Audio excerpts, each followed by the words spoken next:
শীতের টাটকা ফুলকপি দিয়ে মাছের পাতলা ঝোল বানালে গরম ভাতে বেশ ভালোই লাগে। ফুলকপি পাতলা ঝোল বানানোর জন্য এখানে আমি 4 পিস মাছ নিয়েছি। এই মাছের মধ্যে পরিমাণ মতো নুন, হাফ চা চামচ হলুদ গুঁড়ো দিয়ে ভালো করে মাখিয়ে নিতে হবে। মাখিয়ে নেওয়ার পর মাছগুলোকে ভেজে নিতে হবে। কড়াইতে পরিমাণ মতো তেল দিয়ে তেল গরম হয়ে যাওয়ার পর মাছগুলো ভেজে নিতে হবে। এক পিঠ হয়ে গেলে আর এক পিঠ উল্টে দিতে হবে। মাছ ভাজা হয়ে গেলে এই তেলে আলু আর ফুলকপি একসঙ্গে ভেজে নিন। পরিমাণ মতো নুন, হাফ চা চামচ হলুদ গুঁড়ো। ফুলকপি আর আলু 90% ভাজা হয়ে গেলে তেল থেকে তুলে নিন। এরপর তেলের মধ্যে দিয়ে দিন অল্প একটু গোটা জিরা, একটা মিডিয়াম সাইজের পেঁয়াজ কুচি। পেঁয়াজটা লাল লাল করে ভেজে নিতে হবে।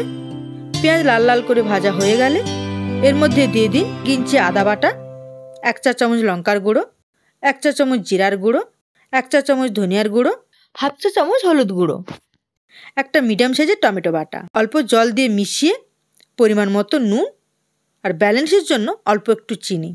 মশলা থেকে তেল ছাড়া পর্যন্ত ভালো করে কষিয়ে নিন। মশলা ভালো করে কষিয়ে নেওয়ার পর ভেজে রাখা আলু আর ফুলকপিটা দিয়ে দিন। 1 থেকে 2 মিনিট কষিয়ে পরিমাণ মতো জল দিন। আর দিয়ে দিন ভেজে রাখা মাছগুলো, একটা মিডিয়াম সাইজের টমেটো, 2টো চেরা কাঁচা লঙ্কা। এবার এটাকে ঢাকা দিয়ে 4 থেকে 5 মিনিট মিডিয়াম আঁচে ফুটিয়ে নিন। 4 থেকে 5 মিনিট ফুটিয়ে নেওয়ার পর ওভেন থেকে নামানোর আগে অল্প একটু ধনেপাতা কুচি দিয়ে দিন। আশা করি এই ভিডিওটা আপনাদের ভালো লাগবে।